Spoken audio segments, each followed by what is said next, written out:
രണ്ടാമത് ഹൈബീഡ് അടക്കമുള്ള ആളുകൾ നിങ്ങളുടെ മുന്നിൽ വോട്ട് ചോദിക്കാൻ വന്നു കഴിഞ്ഞാൽ ഏത് തരത്തിലായിരിക്കും കാർപ്പിച്ചു തുപ്പും. അല്ലാന്നുണ്ടെങ്കിൽ ഞങ്ങൾ ചൂലും കെട്ടെടുത്ത് അവരെ ആട്ടിപ്പയക്കും. ഈ സമരപ്പന്തലിലേക്ക് നീ കോൺഗ്രസിന്റെ വ്യക്തികളോ മാർക്സിന്റെ വ്യക്തികളോ വന്നിട്ടുണ്ടെങ്കിൽ ഞങ്ങൾ അതേ ചെയ്യുള്ളൂ. ഞങ്ങൾക്ക് അത്രയ്ക്ക് വേദനയോടുകൂടെ തന്നെയാണ് ഞങ്ങൾ ഈ വാക്കുകൾ പറയുന്നത്. നിങ്ങൾക്ക് വല്ലാത്തൊരു ഭയപ്പാടുണ്ടായിരുന്നു ആദ്യത്തെ സമയത്ത്? ഭയപ്പാടുണ്ടായിരുന്നു. ഞങ്ങൾ ഇവിടെ നിന്ന് ഇറങ്ങി പോകേണ്ടി വരുമോ എന്ന്. ഞങ്ങൾ ഇറങ്ങി പോകില്ല എന്ന് പറഞ്ഞാലും ഉള്ളിന്റെ ഉള്ളിൽ ഞങ്ങൾക്ക് അങ്ങനെ ഒരു ഭയമുണ്ടായിരുന്നു. അതുപോലെ തന്നെ ഞങ്ങളുടെ കുഞ്ഞുങ്ങൾക്ക് പഠിക്കാനൊക്കെ വലിയ രീതിയിൽ ബിരുദത്തിനൊക്കെ പഠിക്കാനായിട്ട് ഞങ്ങളുടെ അടുത്ത് പൈസ ഇല്ല. വിവാഹപ്രായമായ പെൺമക്കളെ കെട്ടിച്ചു വിടാനും പൈസ ഇല്ല. കാരണം മത്സ്യത്തൊഴിലാളികളാണ് ഭൂരിപക്ഷം പേരും. അപ്പൊ അതിനെന്ത് വേണം? ഞങ്ങളുടെ ആധാരം കൊണ്ട് ബാങ്കിൽ പണയം വെക്കണം. എങ്കിൽ മാത്രമേ ഞങ്ങൾക്ക് സാധിക്കുള്ളായിരുന്നു. അപ്പൊ ഞങ്ങളുടെ അതൊക്കെ അടച്ചുപൂട്ടി വെച്ചേക്കണായിരുന്നില്ലേ. അപ്പൊ ഞങ്ങൾക്ക് അത് തുറന്നു കിട്ടുമോ എന്നൊരു ഭയം ഞങ്ങളുടെ ഉള്ളിലുണ്ടായിരുന്നു. ഇപ്പൊ ആ ഭയങ്ങളൊക്കെ മാറി ഇന്നിപ്പോ രാജ്യസഭയിൽ എന്തായാലും പാസ്സാകുമെന്ന് തന്നെയാണ് ഞങ്ങളുടെ ഉറച്ചായ വിശ്വാസം. അത് പാസ്സായി കഴിഞ്ഞിട്ടുണ്ടെങ്കിൽ ഞങ്ങൾക്ക് എല്ലാ നടപടികളും ഉടനടി നമ്മുടെ ഗവൺമെന്റ് ചെയ്തു തരുമെന്ന് ഞങ്ങൾ വിശ്വസിക്കുന്നു. ചെയ്തു തരണം, തന്നേ പറ്റുള്ളൂ ഞങ്ങൾക്ക്. നമസ്കാരം. നമസ്കാരം.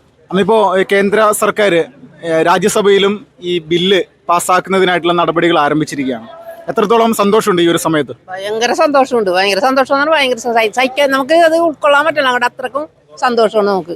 ചില വേറെ ഒന്നുകൊണ്ടല്ല, നമ്മൾ ഇത്ര നാളും ബുദ്ധിമുട്ടിയിട്ട് നമുക്ക് ഇപ്പൊ അത് അനുവദിച്ച് കിട്ടിയില്ലേ, അതിൻ്റെതായ ഒരു സന്തോഷം ഇല്ലാണ്ടിരിക്കുമോ? നാളത്തെയും കൂടി അറിഞ്ഞാലേ നമുക്ക് പൂർണ്ണമായിട്ട് ആഹ്ലാദിക്കാൻ പറ്റുള്ളൂ. സത്യം പറഞ്ഞാൽ ഈ ഒരു സമരത്തിന് മുന്നോടിയായിട്ട് ഭയമുണ്ടായിരുന്നു, ഈ ഭൂമി നഷ്ടപ്പെടുന്നുള്ള ഭയം ഉണ്ടായിരുന്നു? ശരിക്കും സത്യത്തിൽ ഇന്നലെ വരെയും ഭയങ്കര ഭയമായിരുന്നു. വെച്ചാല് നമ്മുടെ എം പിമാരൊക്കെ നമ്മളെ കൈവിടുന്ന ലക്ഷണം കൂടി കണ്ടപ്പോ ആകെ ഇതായിപ്പോയി. എന്നാലും BJP സർക്കാർ നമുക്ക് വേണ്ടി അത്രക്കും ബുദ്ധിമുട്ടില്ലേ. സുരേഷ് ഗോപി സാറിനെ നമുക്ക് മറക്കാൻ പറ്റൂല. ചില അദ്ദേഹം ഇവിടുന്ന് ജയിച്ചതല്ല ഒന്നുമല്ല, പക്ഷെ ഇവിടുന്ന് ജയിച്ചു പോയ ആൾക്കാർ ഞങ്ങളെ തഴഞ്ഞില്ലേ, അതിൻ്റെതായ ഭയങ്കര വിഷമതയുണ്ട് ഞങ്ങൾക്ക്. ഇപ്പോഴത്തെ ക്രൈസ്തവ സമൂഹത്തിന്റെ ഒക്കെ വോട്ട് വാങ്ങിയിട്ട് ജയിച്ചു പോയ ആളുകളാണല്ലോ. ഇപ്പോഴത്തെ ക്രിസ്ത്യൻ സമൂഹത്തെയൊക്കെ വഞ്ചിച്ചു എന്നുള്ളൊരു കാര്യം തോന്നുന്നുണ്ട്. അങ്ങനെ തോന്നുന്നുണ്ട്? അത് തോന്നണുണ്ടല്ല, സത്യമായിട്ട് ഉണ്ടല്ല. ചില നമ്മ ഈ ക്രിസ്ത്യൻ തന്നെയല്ല എല്ലാവരും ചെയ്തതാണ്. എന്നിട്ട് ആ ഒരു എല്ലാവരെയും അങ്ങോട്ട് അന്ന് ഇവിടെ വന്നിട്ട് നമുക്ക് ഭയങ്കരമായിട്ട് അനുഗ്രഹം ഇത് തന്നുപോയ മനുഷ്യര് പിന്തുണന്ന് എൻ്റെ അമ്മയെ സതീശൻ വന്ന് MP എന്തെല്ലാം ഇതൊക്കെ തന്നപ്പോ ഞങ്ങൾ പ്രതീക്ഷിച്ച്. പക്ഷെ അത് കഴിഞ്ഞപ്പോഴാണ് നമ്മളെ മാറിയുന്നുണ്ടും വഞ്ചിക്കുകയാണെന്ന് മനസ്സിലാക്കിയത്.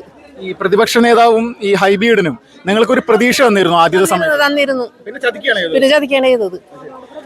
ഇന്നലെ വലിയ തരത്തിൽ ഈ ബില്ലിനെ എതിർത്തുകൊണ്ടായിരുന്നു അവർ സംസാരിച്ചെന്നാണ് പറയണത്. നമുക്ക് കേട്ടില്ല.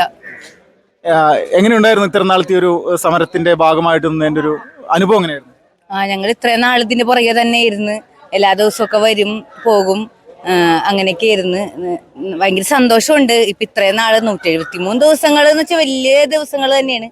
അത്രയും നാള് ഓരോരുത്തരെ പുറകെ തന്നെ ഇങ്ങനെ നടന്ന് നമ്മളൊക്കെ എല്ലാ കാര്യങ്ങളൊക്കെ നന്നായിട്ടൊക്കെ ചെയ്ത്, പിന്നെ ഇവിടുത്തെ പള്ളിയിലച്ഛനായാലും നല്ല സപ്പോർട്ടാണ് എല്ലാ കാര്യത്തിനായാലും.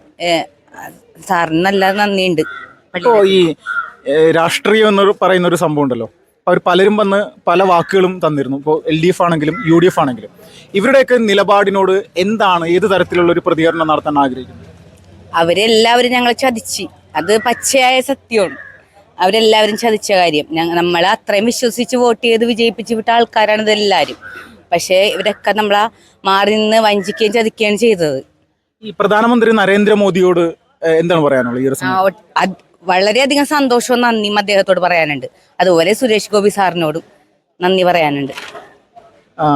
ചേച്ചി എങ്ങനെയുണ്ട് അനുഭവം? എങ്ങനെയുണ്ട് ചേച്ചി? പാസ്സായാലും വളരെയധികം സന്തോഷം. ഞങ്ങൾ ഇത്രയും 173 ദിവസം മാറി മാറി ഓരോരുത്തർ ഇരുന്നിട്ട് അതിൻ്റെ ഒരു ഫലമുണ്ടായതിൽ വളരെയധികം സന്തോഷം. ഇപ്പൊ നിങ്ങൾ MP ഹൈബീഡിന്റെ ഒരു പ്രസ്താവനകൾ ഇന്നലെ പാർലമെന്റിൽ വന്നിരുന്നു, ആളൊരു പ്രസംഗം, അത് കേട്ടിരുന്നു ഇന്നലെ? കുറച്ച് കേട്ട്. പിന്നെ ഞങ്ങൾക്ക് ഒരുപാട് വാഗ്ദാനങ്ങളാണ് ഇവരൊക്കെ നേരത്തെ തന്നത് പോയത്, പക്ഷെ അതൊന്നും കണ്ടില്ല. ഹൈബീഡിനൊക്കെ നിങ്ങളെ ചതിച്ചു എന്ന് തന്നെയാണോ തോന്നുന്നത്? അതെ, ചതിച്ചു, പൂർണ്ണമായിട്ടും ചതിച്ചു. അമ്മ, ഈ പറയുന്ന വീട്ടുകാരൊക്കെ ഈ ഒരു വിഷയത്തിൽ നല്ല തരത്തിലുള്ള ഒരു ഭയം അവർക്കുണ്ടായിരുന്നു ഇപ്പൊ ഈ സമരത്തിന് മുന്നോടിയായിട്ട്? ഉണ്ടായിരുന്നു, വലിയ രീതിയിലുണ്ടായിരുന്നു. ഇത് നമുക്ക് ഈ ബില്ല് പാസ്സായില്ലെങ്കിൽ, എന്റെ ഭർത്താവ് പറഞ്ഞതാണ്, ഈ ബില്ല് പാസ്സായില്ലെങ്കിൽ ചിലപ്പോൾ അവര് ഈ പകയും കൂടി കൂട്ടി വകുപ്പുകാർ നമ്മളെ ചിലപ്പോൾ ഇറക്കിയിടാൻ നോക്കും. അങ്ങനെയുള്ള പ്രതികരണം ഒരിക്കലും ചിലപ്പോൾ ഉണ്ടാവാൻ പോണതെന്നൊക്കെ എന്നോട് പറയുന്നത് കേട്ടോ. നമുക്ക് ഉള്ളിൽ ആന്തി, ഈ പിള്ളേരും നമ്മ എന്ത് ചെയ്യും, പിന്നെ നമുക്ക് വേറെ വല്ല ഇടം ഉണ്ടാ. ഇപ്പൊ ഈ ആത്മവിശ്വാസം ഉണ്ടായത് ഏത് സമയത്തായിരുന്നു? ആത്മവിശ്വാസം ഉണ്ടായി ബില്ല് പാസ്സാവും എന്നുള്ളൊരു ഉറപ്പ് വന്നപ്പോ നമുക്ക് ഒരു ഇതുണ്ടായിരുന്നു, മാറിയത്. ചേച്ചി ഈ സമരത്തിന്റെ ഭാഗമായതിലുള്ള അനുഭവം എന്തായിരുന്നു?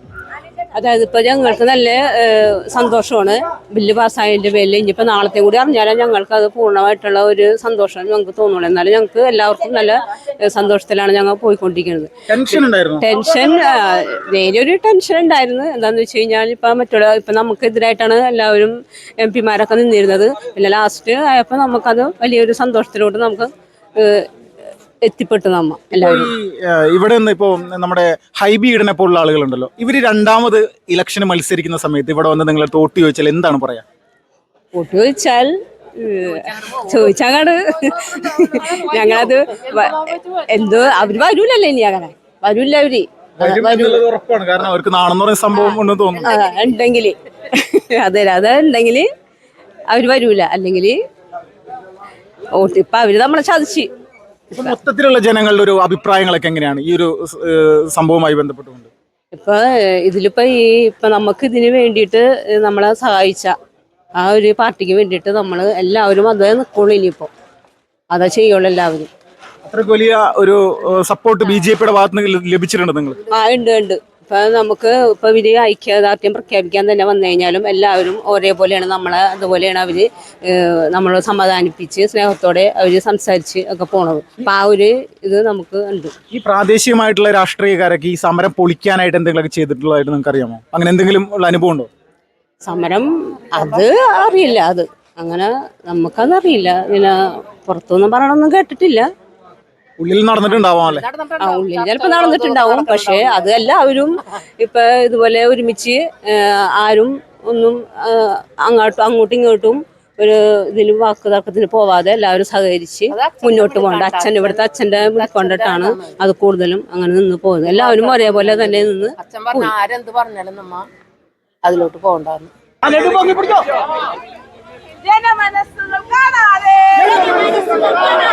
ജനഹിതങ്ങൾ അറിയാതെ നടപ്പിലാക്കും നിയമങ്ങൾ കടലിൽ തള്ളും കട്ടായം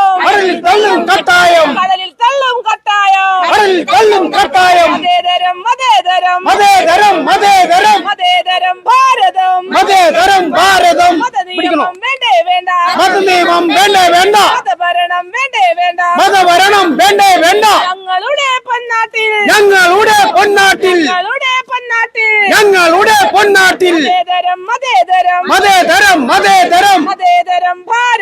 മതേതരം ഭാരതം മതനിയമം വേണ്ടേ വേണ്ട മതഭരണം വേണ്ടേ വേണ്ട ഞങ്ങളുടെ പൊന്നാട്ടിൽ